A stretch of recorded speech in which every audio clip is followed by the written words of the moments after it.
High বন্ধুরা, আবার একটা নতুন ভিডিও নিয়ে তোমাদের সামনে চলে এসেছি। তো আজকে রান্না হচ্ছে পাবদা মাছের সর্ষে দিয়ে পাবদা মাছের ঝাল। তো আমি কিভাবে সর্ষে দিয়ে পাবদা মাছের ঝাল বানাই সেটাই আজকে তোমাদের সাথে শেয়ার করব। তো ফার্স্টেই তেল দিয়ে দিয়েছিলাম। তেলটা একটু গরম হয়ে যাওয়ার পরই আমি একদম চপ করে পেঁয়াজ কেটে রেখেছিলাম। দুটো পেঁয়াজ আমি এরকম কুচি কুচি করে কেটেছিলাম, সেটাই তেলে দিয়ে দিলাম। এবার এটাকে আমি ভালো করে ভেজে নেবো যতক্ষণ না লাল লাল ভাব চলে আসছে। তো আমার ভিডিওগুলো তোমাদের কেমন লাগছে একটু কমেন্ট করে আমাকে জানাবে। আর আমার ভিডিও যদি তোমাদের ভালো লাগে অবশ্যই লাইক কমেন্ট শেয়ার করতে ভুলবে না।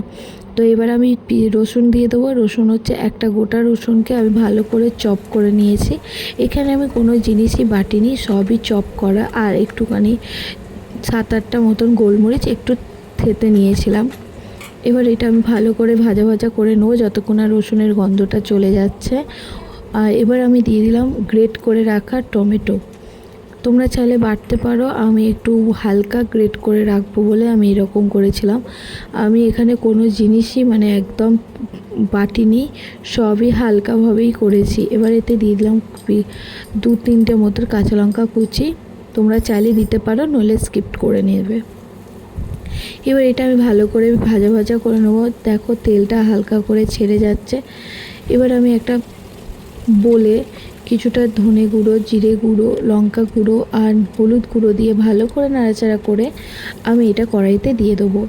এমনি দিয়ে দিলে কি হয়, পুড়ে যাওয়ার চান্স থাকে বেশি। তো আমি এটা এরকমভাবে দিলাম। তোমরা চাইলে তেলের ওপরে দিতে পারো। আমি মনে করি একটু জল দিয়ে দেওয়াটাই বেটার।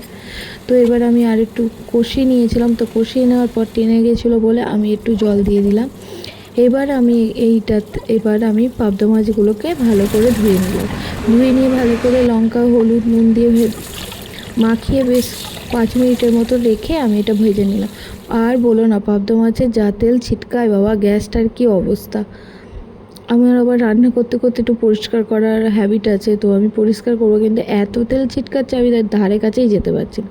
তো এই সাইডে আমি ভাত বসিয়ে দিয়েছিলাম, ওই সাইডে আমার মাছের ঝালটা হচ্ছিলো। এবার আমার মাছগুলো সবই ভাজা হয়ে গেছে।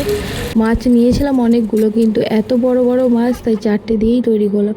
এবার ঝালেতে আমি কিছুটা সর্ষে বাটা দিয়ে দিলাম। দিয়ে একটু হালকা নাড়াচাড়া করার পর আমি মাছগুলোকে দিয়ে দিলাম। এরপরে আর কিছুই করার নেই। এবার দেখো রান্নাটা আমার প্রায় কমপ্লিট হয়ে গেছে।